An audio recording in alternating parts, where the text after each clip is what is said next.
It was late at night when I was studying for my math exam under the covers of my blanket. Suddenly, my blanket took flight as my angry father yanked it off me and my bed. My father snarled, "What do you think you're doing?" He snatched the book from my grasp. "I'm going to burn this like the rest of them." "Please leave him alone!" My mother stood at the door pleading with him. "You promised me you would let Todd finish high school." My dad said what he always said. "Yes, I allowed him because I promised you. But I won't let Todd graduate with a high grade point average. Then he'll want to go to college. I was valedictorian at Harvard University, the best college in the world. And where did it get me? Nowhere. College is a waste of time." My dad graduated from Harvard University. Strangely, he hated academic success. Despite this, his diploma was hanging on our wall, where everyone could see it. When people came to visit us, he would always show it to them and make a point of telling them. "I graduated from the best college in the world as the valedictorian of my class. It means nothing. It took me years to figure out that going to college was a waste of my time. I could have been a successful businessman if I had just gotten a job instead of going to college. Now I'm an accountant who makes peanuts. I regret ever going." I couldn't wait to turn 18. I was determined to leave home and go to a university. Unfortunately, I needed money if I wanted to go to a good one. Even if I were to get a job now, there'd be no way to save enough money in such a short time. One day, opportunity knocked on my door. I was going to ask something from my mom. She was in her bedroom, watching TV. I don't watch television. I've never been interested despite my parents offering to get one for my room.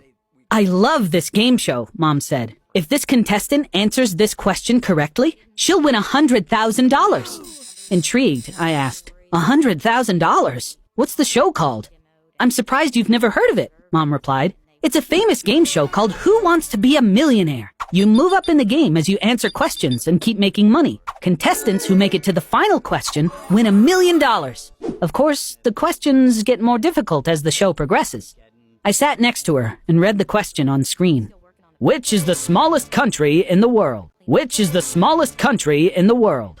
"Vatican City," I said without looking at the choices.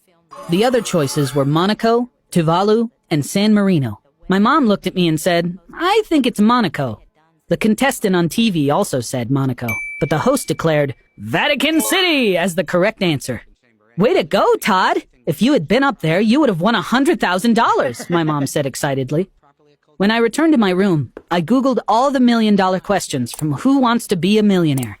They were all tough, but I knew some of the answers. Maybe this could be how I'd make enough money for university. I decided to apply and become a contestant. 4 months passed with no news from the game show. I still hoped I could get a call back, so I began studying. I went to the library every day to read about different subjects and visited Wikipedia pages to read random articles. One day, my phone rang. "Hi, I'm calling you from Who Wants to Be a Millionaire," the voice on the other end said. "We're inviting you to the studio as a contestant. Since you're not of legal age, your parents need to sign a release stating they've consented to your participation." My heart sank. I was sure my dad would be against it, so I couldn't muster the courage to tell them about it until the very last day. On the day of the taping, I woke up in excitement and fear. I told them about the show at breakfast and asked them to sign the release. My dad refused, just like I expected. His excuses didn't make sense. "What if you get eliminated in the first round?" he complained. "I can't let you go on TV and embarrass our family." "Will you please just sign it? Will you please just sign it?" Mom scolded. "Todd is a brilliant kid. I'm sure he'll make us proud." Dad seethed in a fury. "He takes after you. If he had my genes, Todd would make the smart choice and listen to what I say. I don't want him going on some game show. We will not be discussing this again. Now, I need to get dressed and go to work." With that, he stormed out of the kitchen. "Hand me the release," my mom commanded. "If your dad won't sign it, I'll sign it for both of us. Even better, I'll come with you to the taping. But I need to do something first." She calmly walked to their bedroom door, put the key in the lock, and turned it. Inside, my dad was getting dressed. When he heard the lock turn, he shouted, "What's going on?" "Todd is doing that game show, and I'm going with him," she screamed. "You won't be able to stop him. He's going to do amazing. You've got a perfectly good TV in the bedroom, so you're going to watch and let Todd prove it to you. And by the way, you're out of here once we get home." When we arrived at the studio, my knees were weak and shaky. I stood in line as the fourth contestant, waiting nervously for my turn backstage. As contestants, we're supposed to sit in the chair across from the host. The game ends if you can't answer a question or decide to leave with the money you've already won instead of moving forward to the next round. Once a contestant is eliminated, a new contestant takes a seat in front of the host. The first two contestants before me left the game only after a couple of questions. The third contestant kept going until the 9th question, but they answered the $150,000 question wrong. It was finally my turn. It was finally my turn. My heart was pounding as I sat in the chair in front of the host. The first few questions were pretty straightforward. The host read the questions and the 4 answers. I replied in the first second, even though I had 15 seconds to think. The host was impressed and said, "You know a lot for your age." There were 15 questions in total. The final question was worth $1 million. When the host read the 7th question, I got nervous because I didn't know the answer. "In what year was the first iPhone released?" the host asked. The choices were the year 2000, 2004, 2007, and 2009. Each contestant was given 3 lifelines. The first was called 50-50, which eliminated 2 of the wrong choices on screen. The second lifeline was Ask the Audience, and they would ask the question to the people in the studio. The third one was called Phone a Friend. For this lifeline, I'd call someone I trusted and ask them for the answer. I used the 50-50 lifeline for the iPhone question. That way, I was left with the choices of the year 2000 and 2007. I thought iPhone technology wasn't that old, so I said 2007. When the host asked, "Is that your final answer?" my voice began shaking. "Yes," I said.